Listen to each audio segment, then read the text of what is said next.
Jauh di perairan lepas pantai Nigeria, para pelancong lagi terapung di lautan menikmati pemandangan. Seorang gadis muda nyender di pagar, melihat kedalaman air. Lagi ngelamun dikejutkan oleh ayahnya, Gon, nyelinap dari belakang dan ngagetin dia, bercanda soal monster yang mungkin ada di laut.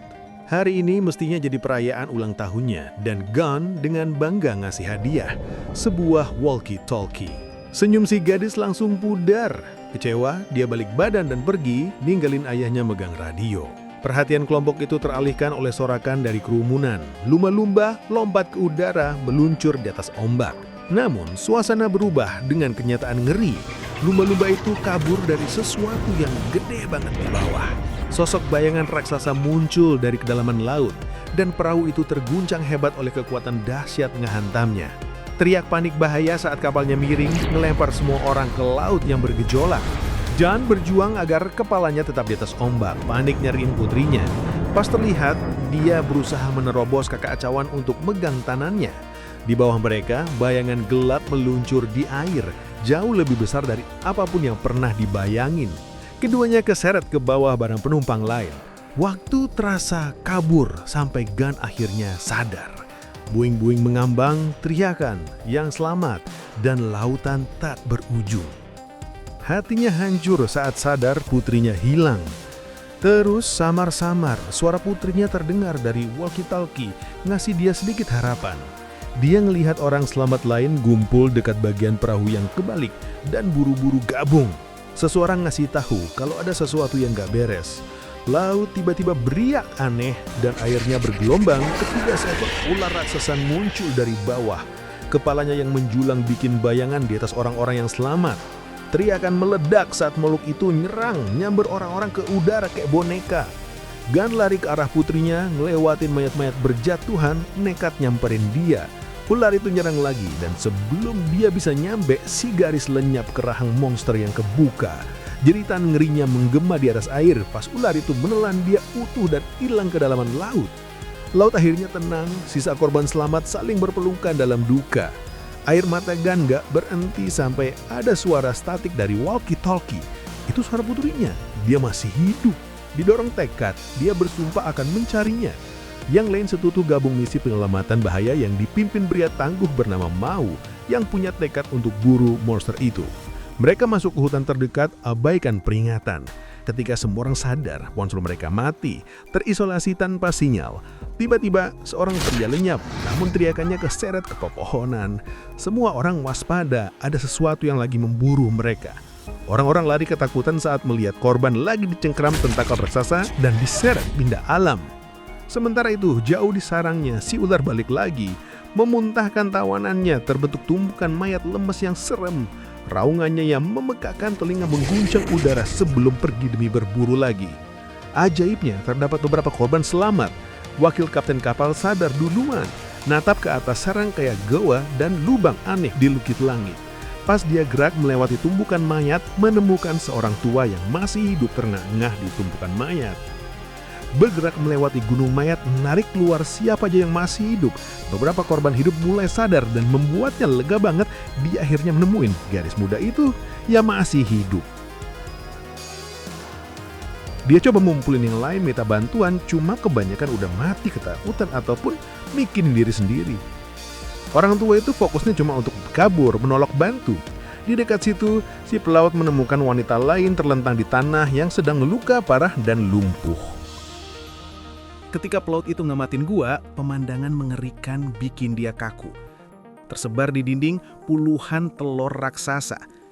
Dia mendekat perlahan, namun si gadis melarangnya, bisa aja telur-telur itu menetas tiap waktu. Harapan tipis keluput itu mulai hancur. Ketakutan si orang tua berubah jadi nekat, angkat batu untuk hancurin benih telur yang ada di sana. Belum sempat gerak, getaran samar terasa di cangkang dan seekor ular besar keluar dari baliknya. Sisiknya gesekan sama lantai gua.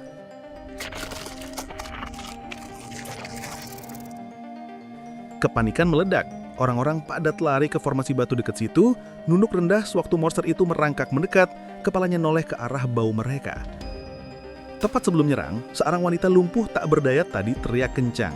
Semua diam, tak bergerak. Ular itu nyerang dan teriakannya berhenti seketika.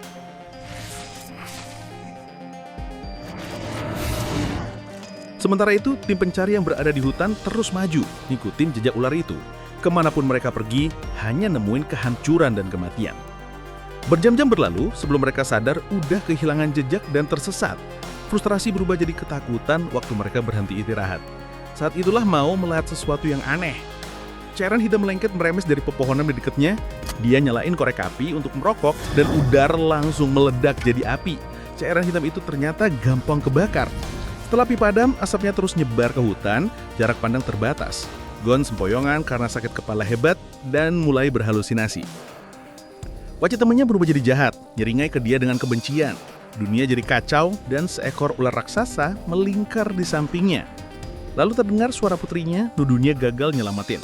Tiba-tiba seekor ular gede nyerang, melilit lehernya, dan dia berjuang dengan penuh ketakutan. Pas percikan air dingin kena mukanya, mimpi buruknya lenyap. Asap tadi udah merusak pikirannya, walau bahayanya nyata. Akar rambat dari pepohonan di dekat situ nyeret orang yang pingsan ke udara. Tentakel dari kayu hidup ngikat tubuh dan ngisep darah, dan hutan itu sendiri berubah jadi predator. Tim itu berjuang keras motong akar rambat, nyelamatin hampir semua.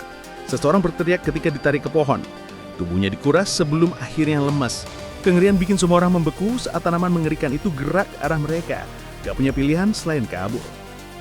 Di sarang ular, korban selamat yang tersisa ngelawan balik. Mereka berhasil membunuh ular yang baru netes meski sudah makan korban. Seorang tua berhasil ngancurin tengkorak makhluk itu menyebabkan keanehan dalam dirinya. Dia balik ke yang lain teriak-teriak ngalahin mereka atas setiap tragedi. Ketegangan memuncak saat dia mengamuk sampai seorang wanita bernama Suci turun tangan nyuruh mereka berhenti. Mengajak saling kerjasama agar bisa selamat hidup keluar dari tempat ini. Tim penyelamat makin jauh masuk hutan belantara, saraf mereka tegang. Mau diam-diam nyiapin senjata seadanya untuk Gon karena banyak di depan mengancam. Di dekat tepi sungai saat ngambil air, perasaan gak enak muncul sewaktu kabut tebal nutupin permukaan. Dunia jadi sunyi sampai tiba-tiba ada sesuatu yang ngembut lewat depan mukanya. Seekor ikan terbang dengan gigi taring. Makhluk itu nyerang lagi mengenai beberapa inci dari kulitnya. Dia berhasil melemparnya, namun suara sebutan itu disusul dengan paduan suara jeritan aneh. Dari dalam kabut, ratusan piranha terbang nyembur keluar nyerbu ke arahnya. Jantungnya berdebar kencang, dia lari balik ke timnya diikutin piranha mematikan itu di belakangnya. Teriakan meledak saat kawanan itu turun, akhirnya mereka berpencar, lari nyelamatin diri. Kabut makin tebal di sekitar mereka, sementara ikan-ikan itu nyerang dari segala arah. Mau ngayunin kapaknya, nebas yang terdekat, sementara yang lain sembunyi di balik pohon untuk berlindung. Tetap aja jumlah mereka yang banyak mulai bikin kewalahan. Mau nebas ikan-ikan itu yang akhirnya terluka juga. Bergerak ngumpul lagi di kabut, balik dalam jumlah lebih banyak, tanpa ada pilihan selain mundur sama timnya. Akhirnya mereka sadar ada pola, piranha itu ngikutin kabut. Melihat ada tempat terbuka di depan, mereka lari sekuat tenaga. Kabut menimpis saat keluar dari zona bahaya. Di arah belakang, kawanan itu menjerit frustrasi. Satu persatu, ikan-ikan itu jatuh gak bernyawa ke tanah, gak bisa bertahan hidup di luar kabut. Kelegaan sirna ketika mata Mao tertuju pada jejak kaki raksasa di tanah jauh lebih gede dari jejak manusia. Kepanikan muncul lagi. Sebelum mereka sadar, zat dingin lengket menetes di bahunya. Dia mendongak dan kaku. Di pohon yang tinggi nempel siput raksasa. Kelompok itu menatap kaget. Seorang tentara muda refleks ngelempar batu ke monster itu. Namun dia berhenti ketika tentakel gede keluar dari bayangan nyamber siput itu dalam sekejap. Teror yang lebih ngeri masih ada di hutan.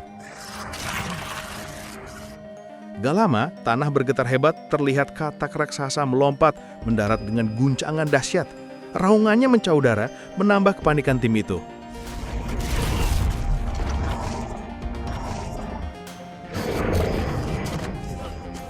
Mereka lari berpencar.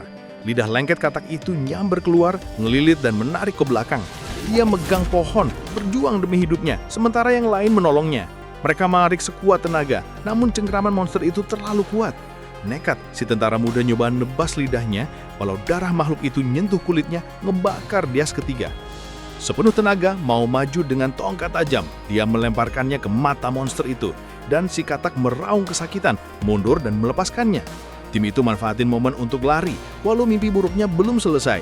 Katak itu lompat ke udara lagi, nerobos kanopi ngejar mereka. Tepat sewaktu dia siap nyerang, tanah bergetar dengan teror baru. Ular raksasa muncul dari hutan. Munci rahangnya di sekitar katak, semua orang membeku ngeri saat si ular ngangkat katak yang meronta-ronta itu dan menelannya utuh. Kepalanya yang gede noleh pelan ke arah manusia dan perburuan dimulai lagi. Bikin tim itu lari kabur.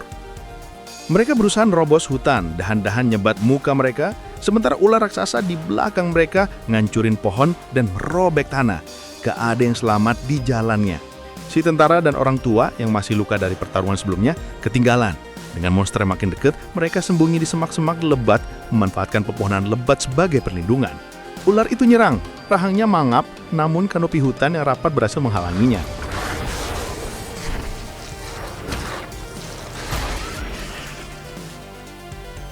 Ambil keputusan sepersekian detik untuk mancing monster itu. Dia lari ke lapangan terbuka, teriak dan melambai untuk menarik perhatiannya. Ular raksasa itu langsung berbalik, ngejarnya dengan brutal. Dia nerang untuk menelannya, walau dia berguling menghindar dan lari ke dedaunan, ngilang di antara tanaman. Makhluk itu mendesis galau, sementara yang lain ngumpet di antar pohon.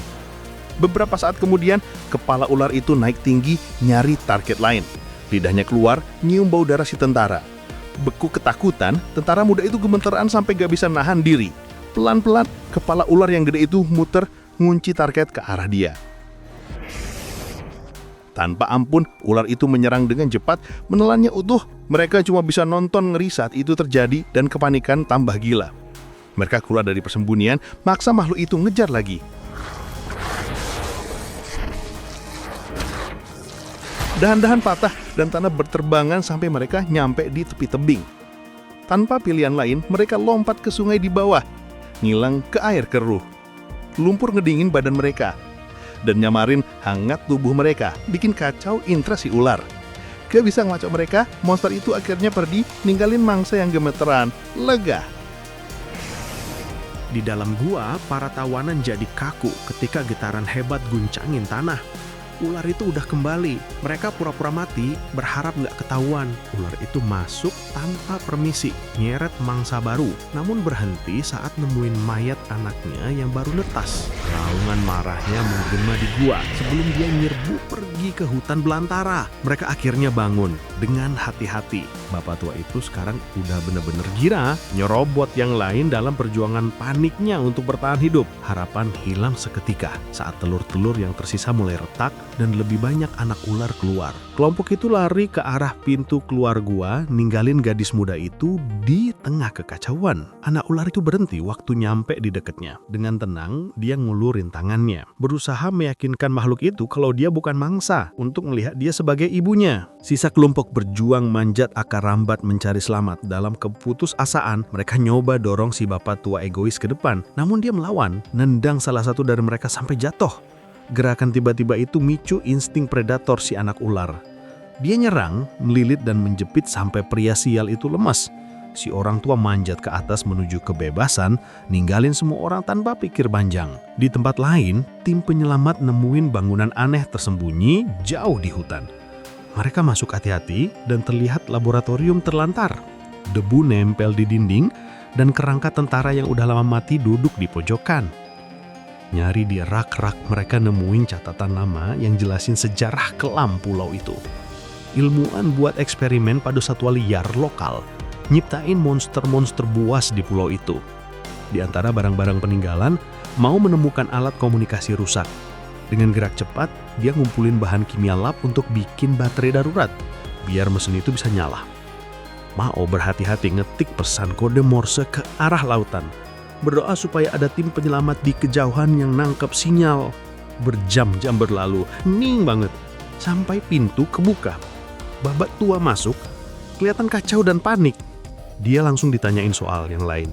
Namun dia berbohong, ngaku kalau semua orang udah lama mati. Setitik harapan terakhir mereka lenyap sudah. Gon dengan tergopoh-gopoh keluar penuh putus asa, nggak bisa nerima berita buruk itu. Mau nyoba nenangin temennya, sayangnya rasa sendirinya nggak tertahan. Gon jatuh ke tanah, nangis nggak berdaya. Malam berlalu dalam keheningan berat sampai Fajar ngebawa suara yang nggak terduga.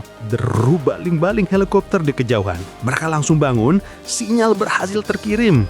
Si bapak tua lari keluar duluan, sementara Gon ragu masih sedih kepikiran soal putrinya yang hilang. Sinyal samar dari walkie-talkie-nya nyala lagi, sadar kalau putrinya masih di luar sana. Kelompok itu lari nembus hutan, ngelambai-lambai ke helikopter di atas, walau kanopi lebat menyembunyiin mereka dari pandangan. Gon lari ke temen-temennya, maksa mereka untuk percaya. Si bapak tua jahanam bersikeras kalau mereka udah mati dan gadis itu udah nggak ada. Tiba-tiba terdengar suara si gadis menggemal lewat walkie-talkie. Momen tak terduga itu buktiin kebohongan Pak Tua itu. Dia kabur ke hutan sambil dikejar orang yang nuntut jawaban. Sementara itu, Gon ngikutin sinyal ke pepohonan. Putrinya udah dekat. Walau di gua, bahaya mengintai, anak-anak ular bergerak ke arah orang yang terperangkap. Lidah mereka menjilat lapar. Pada saat itu, ular raksasa kembali dan ular-ular kecil membeku. Makhluk itu kayaknya percaya gadis itu ibunya. Memberi kesempatan mereka untuk mundur. Di atas, mereka dengar suara Gon manggil dari lubang. Dia lari ke tepi, ngeliat putrinya, dan nurunin akar rambat untuk narik mereka ke atas. Si Pak Tua keparat nyampe di lapangan dan melambai tangan ke helikopter. Akhirnya dia kelihatan. Helikopter itu mengarah ke posisinya. Sebelum pesawat itu bisa turun, tiba-tiba seekor ular raksasa lompat dari pohon, nabrak helikopter, dan menghancurkannya. Logam dan api jatuh ke bawah sementara Pak Tua itu mundur ngeri. Orang yang ngejar dia tadi langsung nerekam dia, masih minta kebenaran soal korban selamat lainnya. Dengan tragis si bapak tua mengalahin dia dan mengeremes orang tua itu sampai tewas, ninggalin dia lemas di tanah. Balik ke gua, Gon berjuang ngangkat putrinya dan yang lain sementara anak-anak ular makin dekat. Rasa leganya cuma sebentar. Ular raksasa itu balik ke sarang. Gaungannya guncangin dinding goa. Dia menyerang Gon, namun mau maju, diayunkan pedangnya menyayat mata monster itu. Ular itu mundur kesakitan dan Gon lanjut narik mereka ke atas. Mau sadar kalau nyawa tim bergantung padanya, dia berusaha melawan makhluk itu sendirian. Monster itu nyerang lagi, walau udah dilimpar tombak dengan bidikan sempurna, nembus mata ular yang satunya. Mau manfaatin kesempatan nebas akar-akar rambat penopang dan micu jebakan besar yang udah mereka siapkan. Hantam makhluk itu ke belakang, ngasih beberapa detik berharga, namun tampaknya juga bikin Gon goyah di tepi. Berpegangan di akar rambat dengan satu tangan, dia nolak ngelepasin putrinya. Di bawah, wakil kapten lompat ke depan, ngangkat si gadis dan ngedorongnya ke atas menuju keselamatan. Pengorbanannya harus dibayar dengan nyawanya. Gon berhasil menarik putrian dan semua orang yang tersisa keluar dari sarang. Tim itu berpelukan, sadar mereka akhirnya bisa bareng lagi. Fan ketemu lagi dengan Sushi. Ternyata mereka pacaran. Kebahagiaan mereka hanya sesaat. Di belakang mereka, ular raksasa itu gerak. Sisiknya gesekan sama batu. Meski buta dan babak belur, monster itu masih hidup. Mereka nggak ada pilihan selain lari kabur lagi. Hutan bergema dengan raungan ular monster yang ngejar mereka. Si Pak Tua lari terbirit-birit di hutan, harapan tipis pada hidupnya. Dalam karma yang kejam, dia kesandung mayat, jatuh ke belakang di sarang monster. Malaikat kegirangan nyabut nyawanya saat anak ular keluar dari bayangan, ngelilit dan menghancurkannya dengan overpower. Dalam hitungan detik, ular-ular itu rebutan melahapnya. Sementara itu, Gon mimpin sisa mereka ke lapangan rumput terbuka, berusaha ngejauhin diri dari ular ganas itu. Walaupun mau sadar kalau mereka nggak bisa lari selamanya. Dengan jiwa pahlawan, dia tinggal di belakang bareng Finn untuk mancing monster itu dan ngasih waktu ke yang lain. Tanah bergetar sewaktu ular itu nyerang, dan mau lari lurus ke arahnya, kapak di tangan. Makhluk itu nyerang dengan kekuatan penghancur tulang, hampir mengenai dia. Serangan balik mau sungguh sangat tak berarti, dan ekor raksasa ular itu ngelempar dia ke seberang lapangan. Finn langsung menolongnya, dan keduanya lari ke hutan, nuntun ular itu ke medan jebakan. Mereka nunduk di balik batang pohon dan semak-semak, sewaktu predator itu masuk, lidahnya nyium udara. Perlahan, kepala gedenya noleh ke arah Finn, siap nyerang. Tiba-tiba, mau keluar dari persembunyian, teriak dengan lambaian, alihkan perhatian si monster. Sadar kalau udah masuk jebakan, ular itu nyoba mundur. Kok bisa tahu ya? Mau nyalain obor, panasnya narik perhatian monster itu dan mengejarnya lebih jauh ke hutan. Balik ke lapangan, Gon ngambil pilihan mustahil. Dia nyuruh putrinya dan temannya lari, terus dia kembali ke hutan bantu mau bertarung. Sebelum dia nyampe hutan, pemandangan mengerikan terlihat. Ular itu muter balik, rahangnya nyamber ke depan, melahap putrinya utuh. Jeritannya mecah udara, sementara kemarahan dan keputusasaan menguasainya. Dia nyerang ular itu dengan brutal, mengayun membabi buta dalam usaha sia-sia untuk nembus sisiknya. cuma untuk dilempar kayak boneka. Binatang itu ngelilit dia, raungannya guncangin pohon-pohon, siap menghabisinya. Tiba-tiba lagi mau muncul, megang obor yang nyala yang narik perhatian si ular. Dan dia nyerang ke arah Mau, ngasih Gon kesempatan terakhir untuk bertobat. Mau lari nembus hutan, ngelewatin pohon-pohon yang menghitam. Monster itu ngejar di belakangnya. Tubuh gedingnya tertimpa banyak cairan yang mudah kebakar itu sewaktu ngejar. Di momen yang tepat, Mau ngelempar obor apinya. Api langsung nyebar di cairan itu dan membungkus si ular dalam neraka yang membara. Monster itu meronta-ronta hebat, meraung kesakitan sementara api melahap tubuhnya. Dia menggelepar keluar dari pohon, asap hitam ngembul ke langit sebelum akhirnya ambruk ke tanah, hangus pindah alam. Gon lari ke bangkai yang masih berasap dan Mai ke sisinya, nyakar-nyakar rahang ular itu. Akhirnya, dia narik putrinya keluar, meluk tubuh lemesnya di tanah. Dia neken dada putrinya tanpa nyerah. Dengan penuh ketegangan, gadis itu batuk, matanya kebuka pelan. Lega dan air mata bahagia menaungi mereka semua karena berhasil keluar dengan selamat. Terus terang penuh emosi dan benar-benar tegang sendiri nulis naskah ini. Maafin ya kalau ada kata gak sengaja yang kebawa emosi. So jangan lupa ya like and subscribe bila menyukainya. See you next time.